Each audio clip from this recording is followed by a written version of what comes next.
You know, Casey Anthony's got to go back to Florida, back to serve probation? Yes, she does. And what it means is Judge Belvin Perry is treating Casey Anthony just like anyone else. No special treatment, no super secret probation, no administrative probation, no probation light.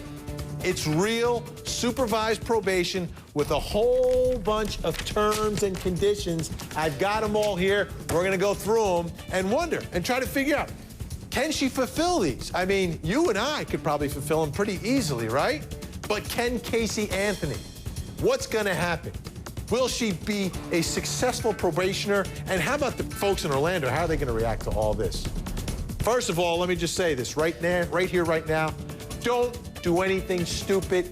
No violence. Okay. Joining me tonight, Michael Christian, field producer for In Session on our sister network, True TV. He's in Orlando, outside the Orange County Courthouse. And family law attorney Vikki Ziegler joins us as well. She's in New York tonight. Thank you both for being here. Michael, let me begin with you. We were waiting all week for this to happen, right? Sitting by, I'm calling, hey, Michael, anything happen? Hey, Michael, anything happen? Hey, Michael, anything? Well, it happened. And let me tell you, I'm surprised, but I'm not surprised, okay? Because we've seen a history of Judge Belvin Perry. You give someone the finger in his courtroom, you speak out in his courtroom, you go to jail. So if you're ordered to do probation after you leave incarceration, I guess we shouldn't be surprised that Judge Belvin Perry says you're going to serve the probation after you leave jail and incarceration. Yeah, this was a total loss here for the defense, Vinny. You know, first of all, they didn't want her to have to come and serve probation at all. Well, that was shot down. Then their other request was, well, if she has to do her probation, can she at least do it administrative probation through the court, not through the regular system? That was shot down. And then on top of all of that, Judge Perry includes in his opinion a slap at defense attorney Jose Baez. So clearly the defense lost big time today.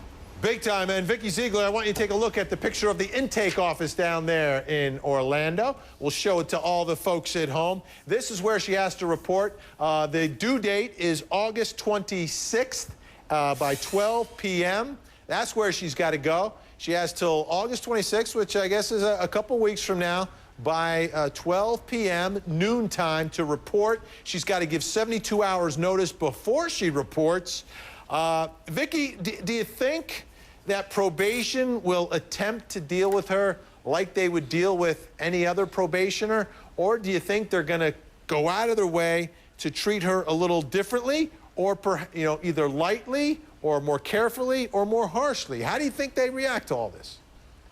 Well, because there's so much public scrutiny, Vinny, I think they're going to try to play by the rules and not give her any special treatment. The problem and complicating factor may be if she starts to get death threats, and if they're verified, and if there is a concern for her well-being and safety. Okay, then let's do this. Vikki, I just want to call a quick timeout, and I want to throw this out here because I've been talking about this all day, and now a light bulb just went off over my head, okay? The fact that what does probation and serving probation have to do with her safety? All right, I'm taking a step back from all of it and saying, oh, wait a minute, what is that? What do they have to do with each other?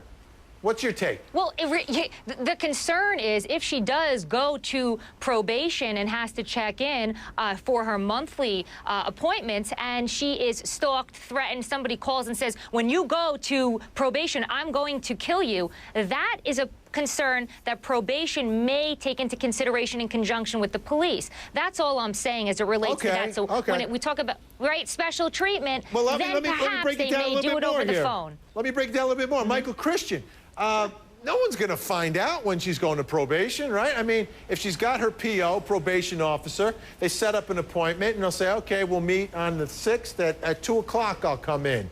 And how am I going to find out about that? How is someone else going to find out about that? You know, Vinny, somebody always finds out. Somebody tells somebody without meaning to in the office. Somebody slips the clue for money. Somebody always finds out. You know, she has to report 72 hours before she comes in. I make 72 hours to be roughly 3 days. I would bet my bottom dollar that in 3 days, somebody will start staking out the parole intake center, the probation intake center, just to be there, just to make sure they don't miss it. Even if local media does it on a pool basis, you know, and they share the photo. I don't think that this group of media here, including the national media, is going to miss Casey Anthony going in there. Yeah, well, let me take it back again to that next to the question, the safety.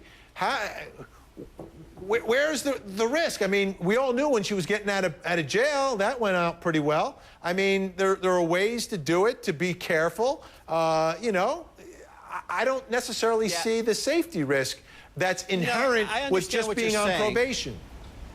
I understand what you're saying. The problem is it only takes one crazy person. And unfortunately, it's not just perhaps a safety risk to Casey Anthony. It could be a safety risk to anybody. What if some crazed gunman goes down there and decides he's going to get her and he misses? Does he hits a parole officer. He hits a mother pushing a, baby carriage down the street. He hits a group of nuns taking orphans out to, the park.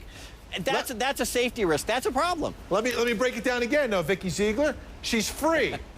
Okay? How does this risk any different than she's living down the street from me and people find out where she lives? Whether she's on probation or not on probation, she's not secured in 23 hours of lockdown. So I see the risk being equal whether she's on probation or off probation. There's a risk if she's free. So if she wants to be safe, maybe she should just get locked up again. Well, I don't think you and I disagree on that point. I think the concern is that she was hiding. Remember, we just recently saw pictures of her with the hat and glasses on. She's not going to hide forever. Now we know where...